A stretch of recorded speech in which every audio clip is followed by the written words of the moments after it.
Hello everyone, welcome back to the GeForce SC2 Pro-Am presented by NVIDIA with your illustrious commentary duo, Day 9. And H to the Husky. Sean, who are we watching right now if you missed game number 1? Well, down in the south position, we have a man represented by many Korean characters, but known in real life as Slayer's Boxer himself.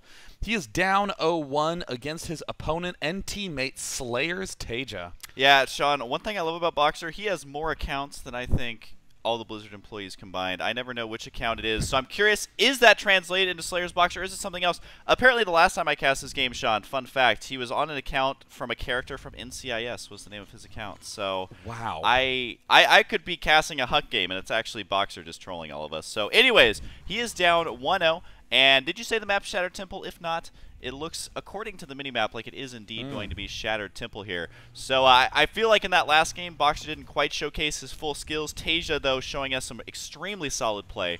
And it does look like this time, Boxer going to be getting his gas right now. And what's his opponent doing? Nothing quite yet. Is he saving up for that barracks? Yep, he's going to be going barracks first here.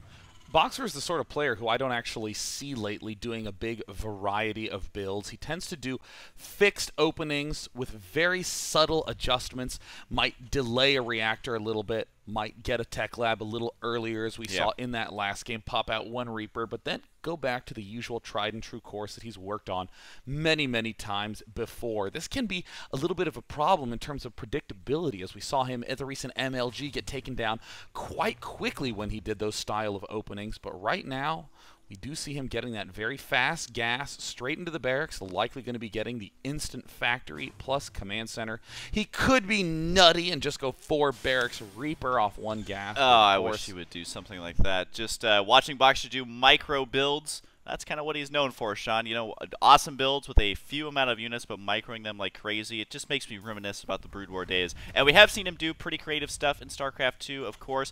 And really, my favorite thing about Boxer is he's kind of known for just breaking maps in a sense that he checks every pixel for places that he can drop units that people would never even think of. And don't know if that's going to come into play on this map. This is a fairly heavily used map that has been balanced several times from its original, Lost Temple. It has been changed a lot. Look at that Marine. He is told to march back and forth there. He is not happy about it. But regardless, we are going to be having a Reaper once again at a Boxer. What do you think about this, Sean? Again, this seems like a step up from his previous build order where he would just go straight for the Blue Flame Hellions. In this game, it looks like he is going for a little bit of a Reaper opening before then as well. He can put on a touch of pressure with Reaper plus Hellion and, of course, gain that key map control. And again, we're noticing that Boxer doing literally identical opening from game to game.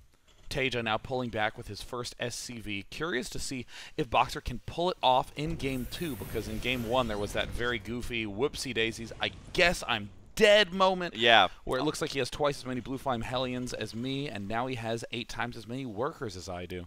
Yeah, probably the worst feeling in StarCraft 2. Now, right now, it does look like Taeja throwing down an expansion. It's almost done inside of his main base, but he may not be able to expand early like we saw Boxer do, but this command center can at least be upgraded into an orbital and continue, of course, that SCV production. Right now, the scouting SCV is going to get taken out. He was so close to making it home to tell all of his friends what the opponent's base looks like, but right now, the Reaper has been scouted, I believe, by that scouting SCV, so he knows exactly what's on the way. Boxer, of course, going to be getting Blue Flame Hellions, no surprise here. And Sean, do you have any predictions on, because right now Taeja is throwing down 3 barracks. Is he going to transition into Blue Flame Hellions, or is he going to rely more on bio moving forward here? Well, it's interesting because he delayed his gas so much, he went straight for barracks 2 and 3. This used to be the standard strategy of the month, and it looks like Boxer did get the chance to see everything.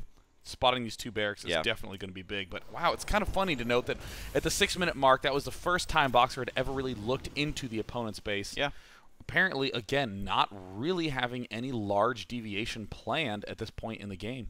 But Taeja is doing the older school style. I'm going to get a whole bunch of Marines, get my expand early, maybe go for some Marine Marauder. I might go for tanks eventually. But Boxer is playing the hyper-modern style of Terran vs. Terran, exploiting these Blue Flame Hellions. And what this is going to mean is that Taeja is in defense mode for almost the whole early game. He's going to need a ton of units before he can even attempt to attack Boxer. Oh, yeah, you're absolutely right, Sean. The few times I've seen this build happen, a lot of it comes down to that Marine positioning. Because if those Hellions get one shot off, even with the combat shields, which is nearly done, you got to remember, of course, Blue Flame Hellions do the additional damage versus light units. And Marines, they are a very light unit indeed. So Taeja, we'll see if he can pull this off better than the most recent games I have seen. It's going to be up to Boxer to make sure not to overcommit here, but to push the kind of tech advantage, I would call it, in that it's Marine versus Hellion right now. He knows that. He's going to throw down his expansion once again at his natural. He's not going to be building it inside the main base. He also has a Raven on the way. Again, Raven's not the best versus Marines, but if he can use it for the air superiority, then a Banshee is really effective. But the problem is that Marines, they completely ignore that point defense drone, can snipe it easily. Here comes the drop right now. This is exactly, I think, what Boxer needs to try, because if he can go around that bunker, then he could do a lot of damage here. Uh-oh, and this is the big danger. He's dropping right in the main, and he can't see a thing. Now Taeja actually has units well positioned. He is going to take out a few. Oh, no, and he loses the medevac. Boxer having a devastating blow dealt at that point. Yeah, it looks like this one Hellion, wow, he is going to clean that up flawlessly. Sean, I was mentioning, is he going to be able to hold this off better than the last couple of games I've seen? He absolutely did. He knew exactly what he needed to do. His positioning had to be perfect there, because one focus fired shot from those Hellions can roast away almost all those Marines. It does so much damage. And look at this, Taeja feeling confident enough to salvage that bunker. And is he expanding? Yeah, so after he held that off, this is quickly going into his favor after holding that off so perfectly. Strategically, we're seeing a couple of problems with the way Boxer opens. Not necessarily that they're huge flaws, but there's these builds that if you're trying to prepare for everything, you can get yourself in trouble. We're going to ignore the fact that there's a third Raven. Let's think about just Raven number one. You build your first Raven thinking, okay, well, if I haven't scouted my opponent, I better get that Raven up in case he gets the Banshees. What we're seeing Boxer do, this is actually a moment where I thought he was going to be vulnerable, but of course Boxer very good at transitioning into brilliance. If you get one Banshee, it's one of those tweener builds. Oh, I want to make sure I'm okay against the Banshees, but what if he doesn't make any Banshees? Then I have this useless Raven against a horde of Marines. However, Boxer looks like he's going into non-stop Raven production. We haven't seen any Seeker missile research get started, but weirdly, going for this Marine Hellion Raven mix, I think of all matchups, Terran versus Terran is the one that has had the most continuous changes in build orders. Yeah, and it's going to be interesting, Sean, to see exactly how he uses these three Ravens. Is it something that's going to not work for him at all, or does he have some sneaky trick planned for us that we just aren't quite expecting yet? Now, he is absolutely going to have air superiority if it comes down to it, but you got to remember, Marines kind of prevent air superiority from being as effective as you might see, where it's Viking, Banshee, and Raven duking it out, and then the player who keeps their Banshee alive and continues air superiority can prove to be extremely annoying. But right now, Taeja feeling confident enough to go ahead and grab his third base earlier than his opponent. It has begun right now. Boxer has the armory on the way. Here comes the focus firing from the Hellions. It looks like he's loading up there very wisely, but Sean, that's exactly what I mean, is if you focus fire with these Hellions, they do so much damage to Marines, and right now he needs to run away from the Marauders. Looks like there's no Marauders slow. Point defense drone has gone down for the Marauders, so really the transition into the Marines, it looks like are going to be used for killing off the Marauders, and the Hellions used for killing out the Marines. And with the point defense drone, it means that the Marauders can't actually deal that damage. A brilliant push by Boxer, forcing his Hellions in there despite the gigantic ground force from Slayer's Taeja. I know the third command center gets taken down. I was so worried for a moment because one of the big advantages that happens when you go for these Blue Flame Hellions is gigantic map control. Oh, and he kills off the medevac. Boxer now pushing up the ramp. Looks like he is getting the chance to throw down, once again, the point defense drones. The Marines continuing to push up. Ravens not throwing down any more point defense drones, will be on the retreat. The food counts look fairly even. The army supply dead even. It's that worker supply where Boxer really does have the advantage. But, you know, I was worried because the whole reason that Blue Flame Hellions are useful early on is map control. Sure, they can kill off all your workers, but it's the fact that your opponent feels pinned on the defense. And then all of a sudden, Taeja was the one with the map control, and it looked very grim for Boxer, but that sort of push is why he is considered one of the most brilliant strategists in the game. I got to hand it to Taeja as well, in that the medevacs really made the difference there, getting those out in time, was able to keep those robust Marauders alive. You got to remember that Boxer right now does not have combat shields or anything like that. I really like the idea behind what Boxer was doing, though. He may be able to intercept these medevacs. Oh, no. Vikings slightly out of position. Of course, there's no Seeker missile to finish off the job, so this load is going to be, or this drop really is going to be unloading inside the main base, going to focus down the armory, so no Thor, no attack upgrade as well, and Marauders so frustrating to deal with. Can Boxer actually hold here? He does have a couple of tanks, losing a lot of SCVs as well, but you gotta remember, Marauders do additional damage versus siege tanks, but this is is exactly the position that a Marine Marauder ball wants to be in, sniping these very valuable units. Looks like he even got a Raven there as well. So right now, I mean, this just shows you how effective Marauders can be when they're positioned in the perfect spot. Wow. I mean, just obliterating the siege tank count. I mean, in the units lost tab, we see that Boxer, once upon a time, was ahead of his opponent, but upon destroying those tanks, has managed to even everything out once again. I just cannot believe how quickly those tanks die when the Marauders can get anywhere close to them. The siege mode, as we saw, it was just getting close to finished when the drop began, and Taeja, getting a nice mix of Marine Marauders, has decided to play Terran vs. Protoss in this Terran vs. Terran.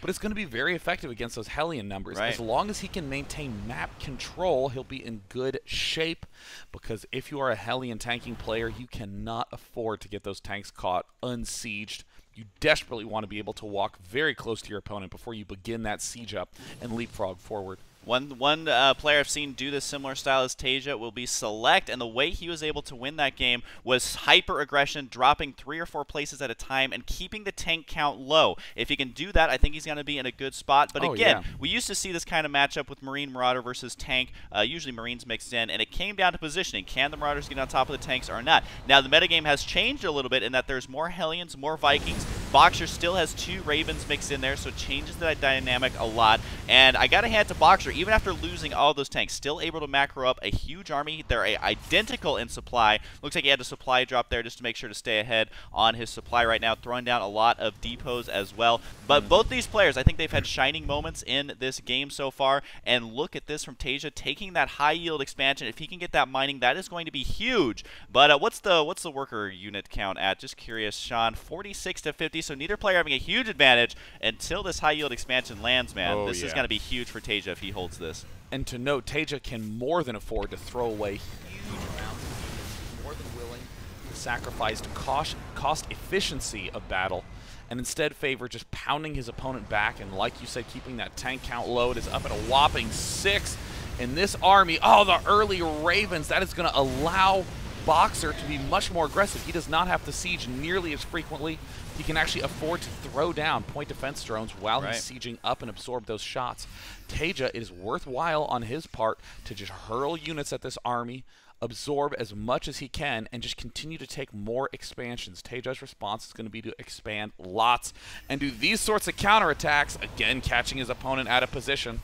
Yeah, it's going to be up to Boxer. Can he respond to this correctly? It does look like Taeja deciding to back up right here. He does need to be very careful with these, because still, even with those Hellions, they can still kill all those Marines if he focus fires very quickly, and then the point defense drones will take out the rest. And Sean, you mentioned the early Raven. The reason that's super important is look how much energy that Raven has. He is absolutely maxed. There's no Templar on the field, so he's not going to get feedback. He can safely use that point defense drone several times. It does look like there's going to be a major engagement here. Stim isn't going to be used. No, Taeja decides to go ahead and split up his army there rather than engage that directly, but Boxer moving in, able to take out several mevacs there, and this is where the unit composition starts to look really good for Boxer. He's at 153 supply to 126, and yeah, just Marauders remaining, it looks like. See you later, medevacs. They are all gone, and look at how multicolored it is. All the flavors of Skittles of the rainbow we see represented by the health of Taeja's units. He's looking very, very not so about to be alive. Yeah. What was that sentence, Husky? He is in danger. Yeah, he's in danger for sure. Sean trying to drop a couple units over here. May do surprising amounts of damage here. Not a lot of DPS out of these units, but he is killing those SCVs. But at this point, Taeja eventually has to deal with the army of Boxer, which is currently marching his base. Look like there may be a major engagement over here, Sean, as it does look like Taeja attempting to move in here. Can he whittle down the siege tank numbers enough? He's trying to split up, but look at how quickly that army evaporated. He just got ShamWowed, cleaned that up, and all those units immediately gone. I don't know what Taeja can do here after that devastating loss. Taeja showing the other color of the rainbow, dark black rubble. As we just see the corpse of the Marauders and Marines, and now Boxer is just going to storm the front, the drop, still trying to do some damage in the bottom side.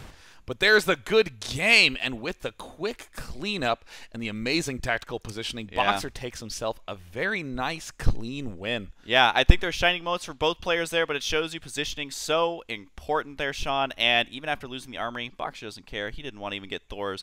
He was just working on the +1 attack. But this many tanks versus that many Marauders, when they're in siege mode, man, it is all over for Taeja. But I got to hand it to Taeja, man. He did something other than Blue Flame Hellions, tried to make it work, but I just wasn't able to keep that tank count low. Well, the one thing I want to give Boxer a lot of credit for that shows how he continues to evolve his gameplay is that big Raven swell he did it at the Yeah, start.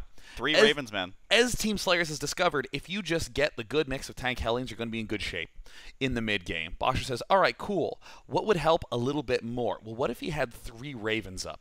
Now all of a sudden he can throw down point defense drones while sieging, and Marauders can't kill all his tanks instantly. Yeah.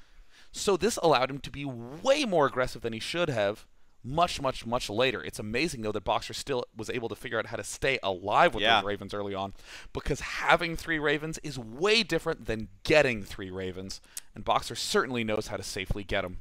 Yeah, man, I got to hand to Boxer. That just shows you how the metagame evolves. The build that Boxer went up against is pretty standard stuff, especially back in the day, and he just crushed it there. So StarCraft 2, always amazing for the changing metagame. So we are tied 1-1, Sean, which means that we're guaranteed to see at least 2 more games, which I'm excited about. So we are going to go ahead and go to game number 3 right now.